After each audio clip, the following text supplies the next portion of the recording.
What's going on, y'all? We're back for another story, yet again.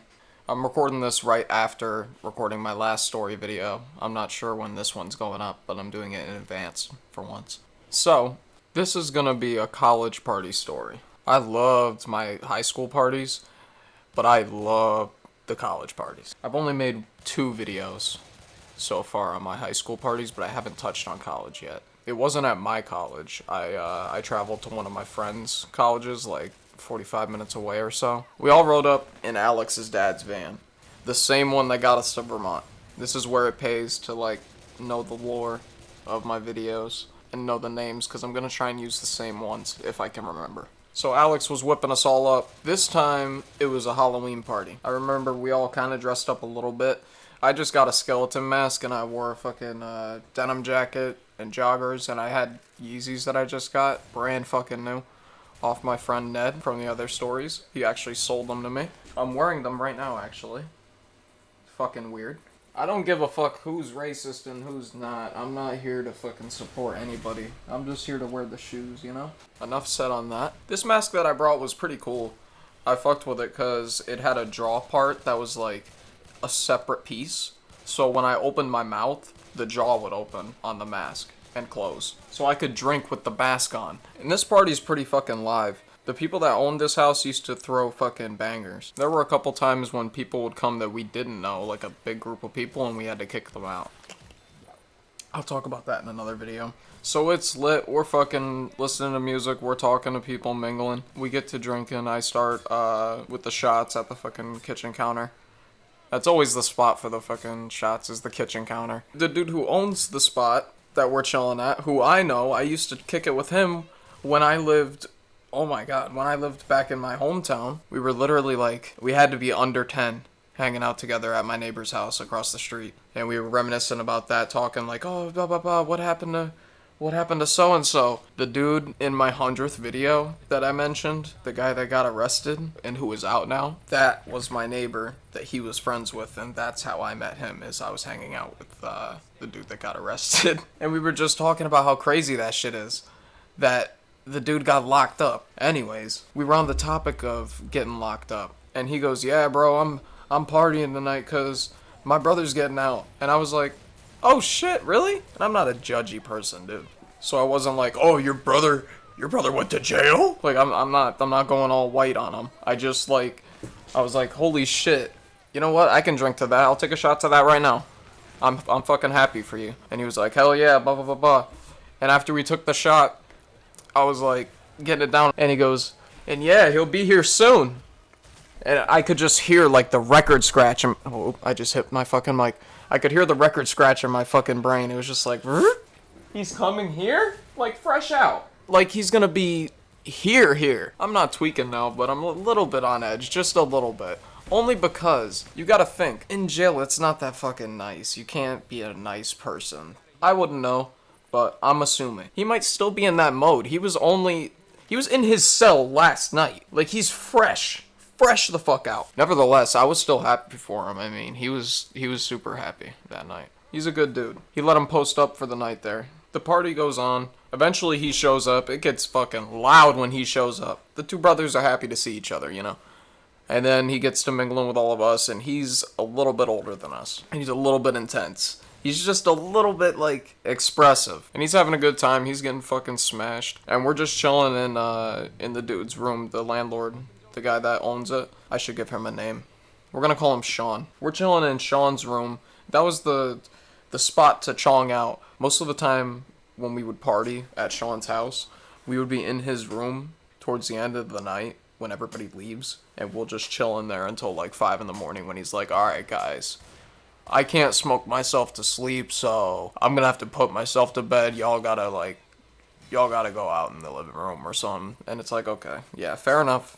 Good point. Only blew down like a quarter, you know, in the past 2 hours. So. Anyways, we were smoking in there, me and my friends, and Sean's brother comes in. We're gonna call him Big D. He had a nickname. I gotta give him a nickname for this too. My nickname for him is Big D, because it's funny. So Big D busts in, and he comes to put his bag down, and he starts up a speech to the 4 people in the room, me and my friends. Now, I'm not gonna say no words here, okay? He starts talking about some, I don't know you guys. I don't want y'all touching none of my shit. If anybody in here touches my shit, I'm gonna be fucking pissed.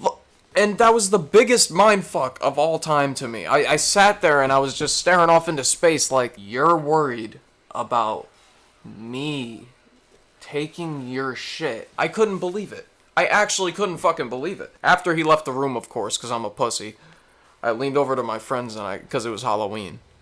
It's still Halloween. This is a Halloween party that we're at. I lean over and I go, I don't know any of y'all, so if anybody lays a fucking finger on my butterfinger... Dude, I didn't yell like that, but I said it in that cadence, and I was laughing at myself for so long. I'm a fucking idiot. That probably wasn't even funny. But the night goes on.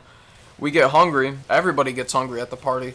So we all decide to walk down to the pizza place that's a mile down the road. This place had bomb pizza.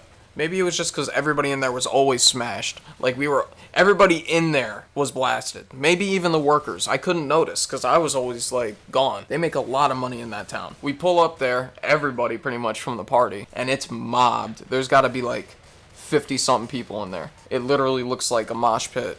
And I can't tell where the line starts. It's just like people are walking up from the crowd and getting served and then walking back and waiting for their food. I remember I got a slice of cheese with cold cheese on it. If y'all have ever had cold cheese on shit, whoo! And I get my food and I'm standing outside because I don't want to eat in the fucking crowd and just sit there. That's not cool. So I'm gonna go outside.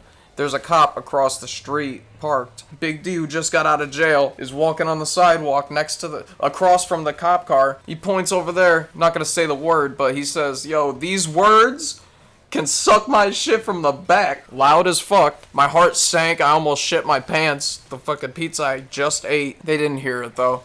They had their windows up, but like, fuck, dude. I did like social distancing on him from then on out. Always stayed like 10 feet away, so in case like something breaks off, they're not gonna be like, oh shit, he's with him! And then duff me in the back of the fucking head. Speaking of that shit, while I was eating my pizza outside with my friends, just waiting for everybody else to get out, there were problems going down on the inside. I believe I gave him the name John. It was the guy the guy from the Vermont story that gave me the shit. I believe I named him John in other stories.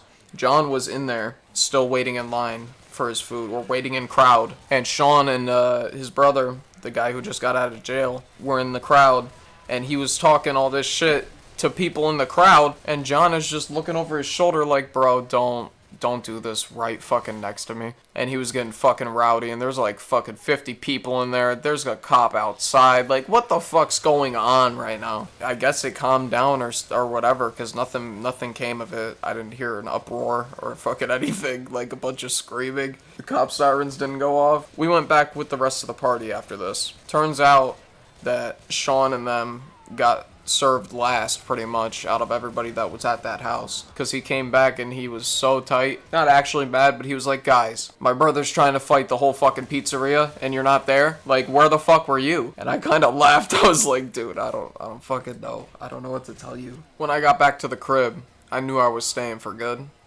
Not my crib, but like the house that I was staying at. I took off the Yeezys and I put them in my bag, hidden, you know. I don't know. I'm just street smart. If I'm staying anywhere, I'm doing that. It's not because the dude was fresh out of jail. But it didn't help matters. I also used it as a pillow, my backpack.